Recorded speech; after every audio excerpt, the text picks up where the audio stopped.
Good morning, folks. George Bush Camp Jr. here with another episode of Hate Watch. Dun-dun-dun-dun-dun-dun-dun. I haven't figured out how to put the music in here yet, but I will eventually.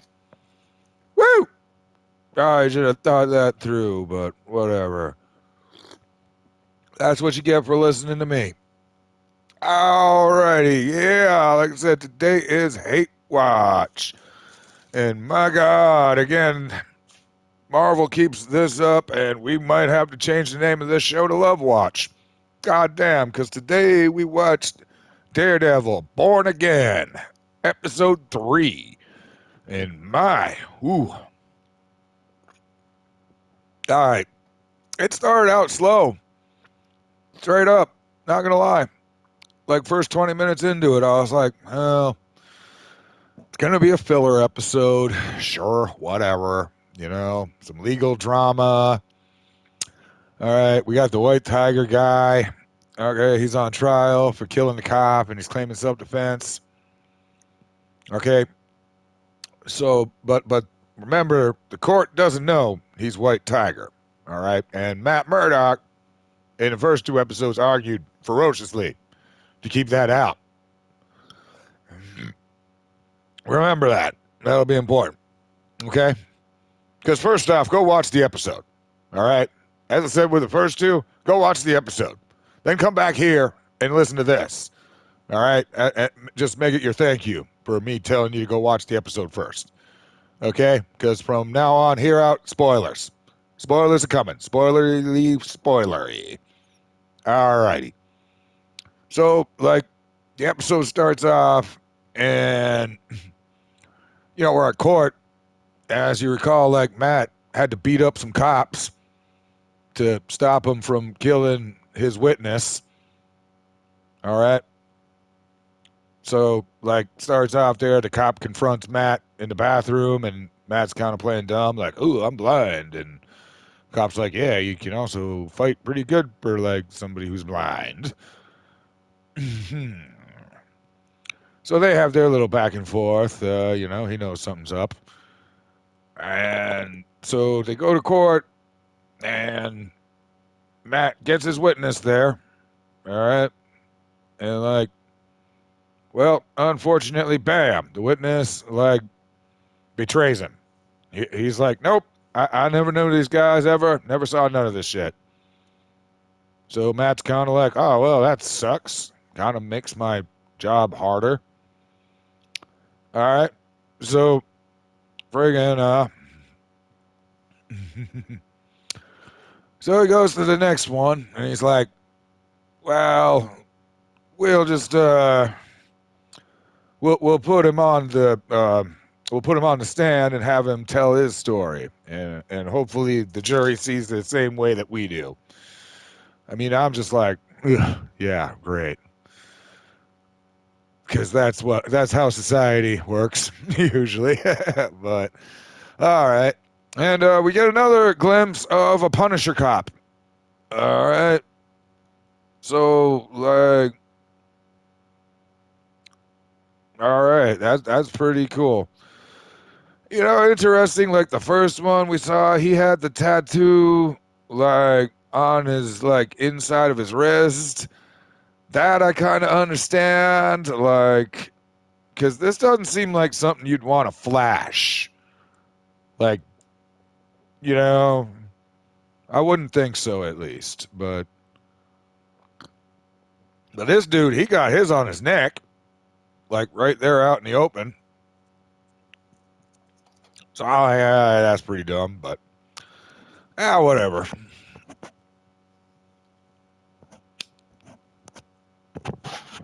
All right.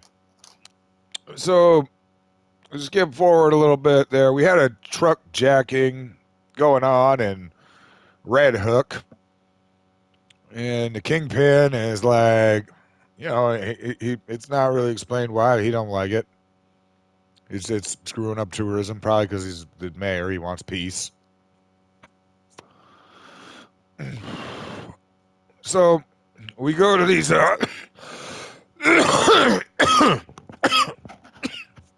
We go to these crime bosses, getting all meeting, and there's an English dude that shows up, and he's all like, "This is what you owe." I'm all prim and proper English dude. All right. Well, what am I? How am I even do that? All right. I was gonna say like, damn. Anyway, so he's like, you owe this guy 108 or 1.8. I assume 1.8 million for his truck jacking, and he's all like, yeah, Fisk wants to tell me that shit. Send him himself. You know, I don't work for the mayor's errand boy. And to which English dude is like, I don't work for the mayor. I work for the man. I was all like, oh my God, I had no idea Becky Lynch was in this thing. Like, holy fuck. Nah, I don't think so, at least. But then it's, well, kind of, maybe, because it's then, like, set back to Fisk and Vanessa in couples therapy about to start. And Fisk is like, hey, so you sent English guy. There, you kind of undermining me. What the fuck?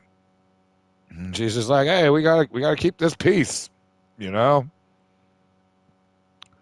So something's brewing there, but it hasn't really been revealed yet. I still am kind of curious. Is like, I don't know if Vanessa is like she doesn't want to be a criminal, or if she wants to be the boss, or I don't really know, or if she wants Fisk to be the boss, or what. Like that's not been very clear, but that's fine. That's mystery. We want mystery, you know. Okay, then. So we get back to the trial, and Murdoch puts White Tiger, who's Hector is his real name, on the stand. Okay, and he's telling his story, and lo and behold, Matt Murdoch reveals Hector is White Tiger to the jury. And immediately the judge is super pissed about this, mainly because Matt fought tooth and claw to keep the prosecutor from being able to bring this up.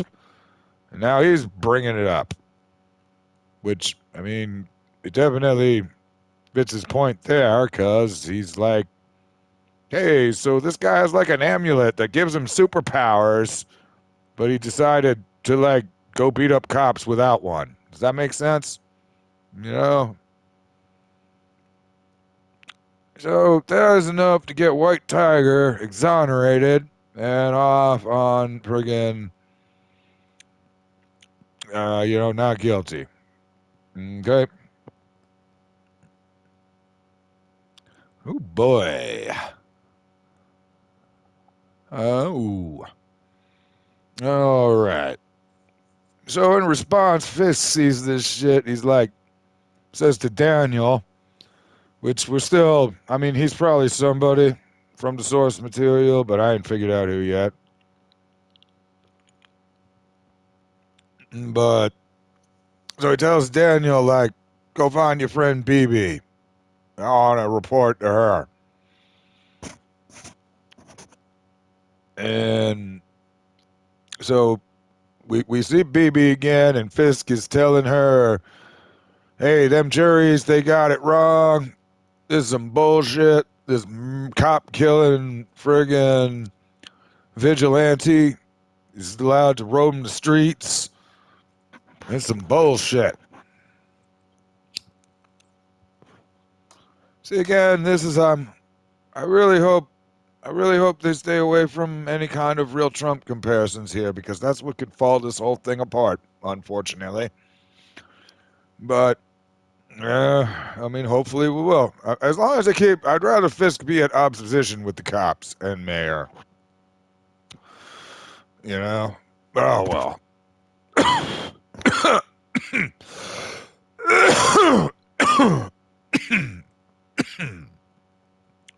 So,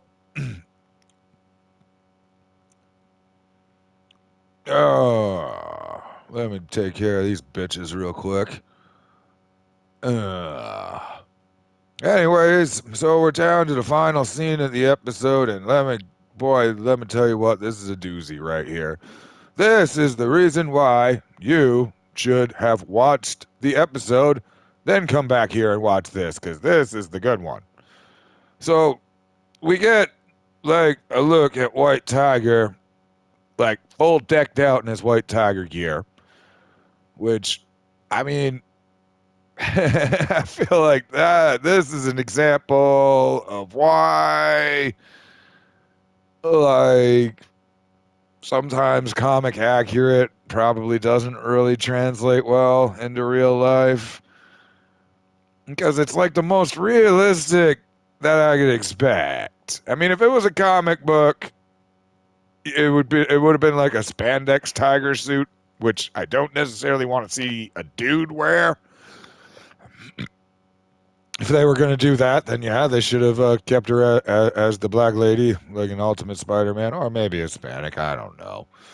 I wasn't paying that close of attention to it. Sorry, but yeah. Anyways, if it was a woman, then yeah, it should have been spandex. But instead, it's a dude. So I mean, it's more of a muscle shirt and like army pants that have been painted like a white tiger. I don't know. It's like it's more realistic towards what I would imagine a male tiger themed hero would wear, but at the same time, it kind of looks goofy and stupid, which is probably why like we don't have male tiger themed heroes in the real world. But anyways, so he puts on a suit, and White Tiger decides to go out for a run, because fuck it, why not? I just got off a murder rap, so I'm gonna go running in my White Tiger suit. And he runs down a back alley, and somebody steps out of the shadows and shoots him in the head. Bam! Motherfucker is dead. All right.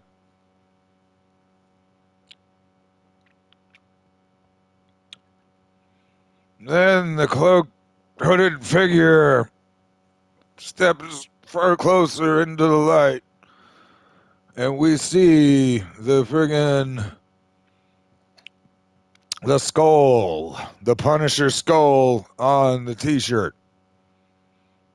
And that is the end of the episode. Oh boy.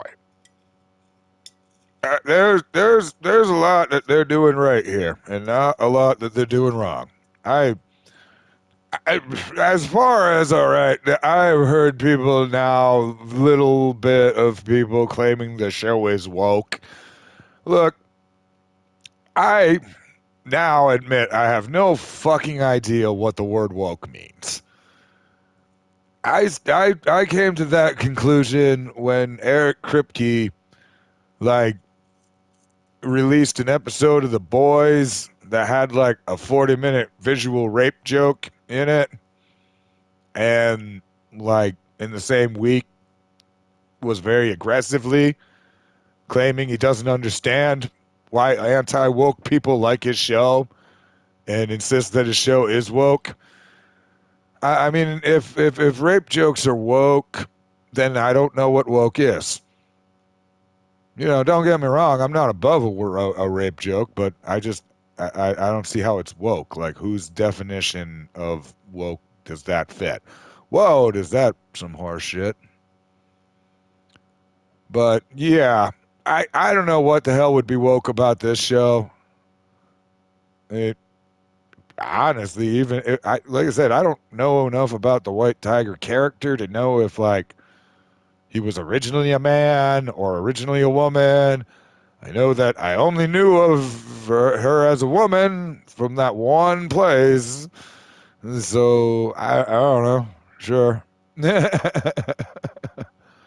uh, maybe it's because it's a Mexican playing a white tiger or a Hispanic. I don't know. His name's Hector, so isn't that a Mexican name? I don't know. Probably.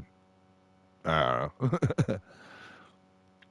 They are not leaning very heavy into the whole couples counseling with Fisk and Vanessa. So I do like that because that is such a trope. I don't need to see that again and again. Man, come on. There was the Don's therapist and then analyzed this, and then there was like 7 days worth of episodes of The Sopranos that like friggin'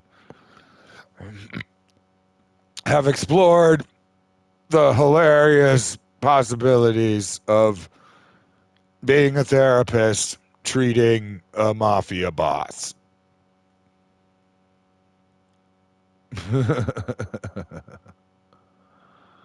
Oh boy. We are wondering though, was that really the Punisher or was it more Punisher cops? We know that we're supposed to be getting a Punisher like special after this. And I guess season 2 is already being filmed, which is cool because it doesn't look like this is good. you know, but I'm wondering if we're gonna get the Punisher in this show. I still, uh, uh, my hopes are getting up for maybe a Spider-Man cameo, maybe, but that's probably like too hopeful.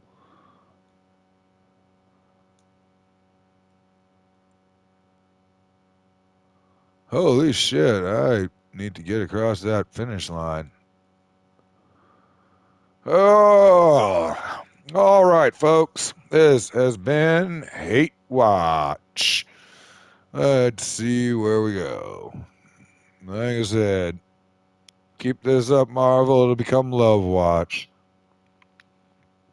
Also, the MCU is not back. Quote. All right.